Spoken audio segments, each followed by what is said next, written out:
આજે આ 4 દિવસથી એક મલધારી સમાજ અને સ્વધરી સમાજ બંને સમાજની દીકરી દીકરાએ જે કાંઈ ભૂલના પાત્ર બન્યા એના કારણે રબારી સમાજ અને સ્વધરી સમાજ બંને સામે સામે આવી ગયા. એક ધર્મ તરીકે, એક જગતગુરુ તરીકે, એક સાધુ તરીકે કહું છું કે સમાજ મને એક ભૂલના પાત્રમાં આખો સમાજ, બંને સમાજ વખોડાઈ ન જશો. બંને સમાજ ખોટા ઝઘડા, તોફાન, ધમાલમાં ન જશો. મહેરબાની કરી આનો અંત લાવીને સમજૂતી કરીને સમાજના આગેવાનો, સમાજના સમજૂતદાર વ્યક્તિઓ બેસીને એનો રસ્તો કરો અને ટોળા કરી અને તોફાન ને ધમાલ થાય એના પરિણામ સારા ન હોય. મારી ખાસ ચૌધરી સમાજને અને રબારી સમાજને મારી એક વિનંતી છે ખાસ. મારે તો રબારી સમાજ છે, ચૌધરી સમાજ છે. તમે તો ધર્મના વડા થઈ એટલે તમે બંને સમાજ છો. એ સમાજને મારી વિનંતી છે કે ખોટા ટોળા અને ખોટા એકાબીજા દૂષણ ન થશો, ક્રોધમાન ન થતા. અને આના 5 પછી આગેવાનો સ્વધરી સમાજના, 5 પછી આગેવાનો રબારી સમાજના. અને ઇન કેસ અમારી કાંઈ જરૂર પડે તો અમે પણ તમારી પાસે, તમારી સાથે છીએ.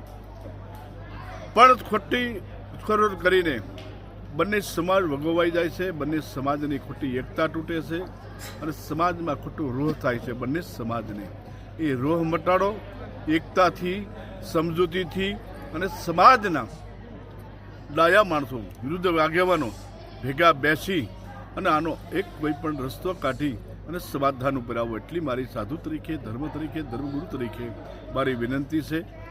મારી સમાજને ખાસ કહું છું, તમે પણ આની અંદર ખોટા ન થજો. તમે 5 પછી આગેવાનો બહેને સ્વધરી સમાજના આગેવાનો બિહારી આનો રસ્તો સારો થાય, સંપ થાય, એકતા થાય અને સંગઠન થાય એવું વિચારજો. જો કંઈ આમાંથી કોઈ વધારે રોષ કરશો તો બંને સમાજને મુશ્કેલી છે, બંને સમાજ ખોટો ગોળાઈ જાય છે. અને તમારી જે સમાજની આજ બનાસકાંઠા જિલ્લામાં રબારી સમાજની, સ્વધરી સમાજની જે એકતા, સંગઠન છે, એકાબીજાની અંતરની ભાવના છે, એ ન તૂટે અને એ તમારી એકતા થાય એવી મારી ભગવાન વડવાળા દેવને, ઠાકરને, ગુરુ મહારાજને એને પણ મારી પ્રાર્થના. સ્કાર પુરાવા મહાન પુરુષોના બાપુની કૃપા અને આપ શાંત થાવ. જય વડવાળા, જય ગુરુ મહારાજ. શિવધામ શ્રી વાણીનાથ મંદિર તરફથી આપ સર્વને જય વાણીનાથ.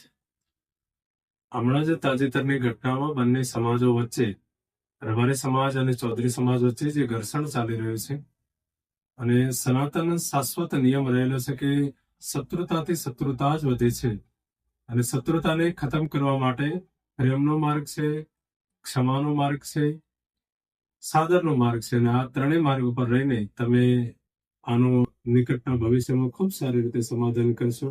સમાજના વડીલો દ્વારા, સમાજના યુવાનો દ્વારા એક સારો માર્ગ પ્રશસ્ત થાય અને સમાજ સાથે મળીને, ભેગા મળીને વિચાર કરીને આપણા ગુજરાત રાજ્યના ઉત્થાન માટે ધર્મના માર્ગ ઉપર, શિક્ષણના માર્ગ ઉપર આપ બંને સમાજો આગળ વધો એ પ્રાર્થના કરું છું. અને સાથે ને સાથે આપ આનું ખૂબ સારી રીતે નિરાકરણ લાવશો.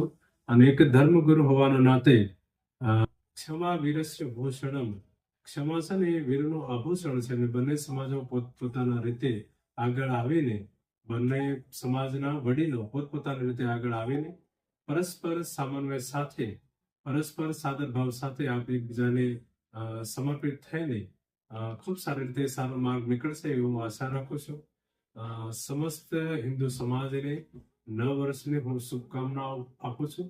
સર્વને જય વાણીનાથ.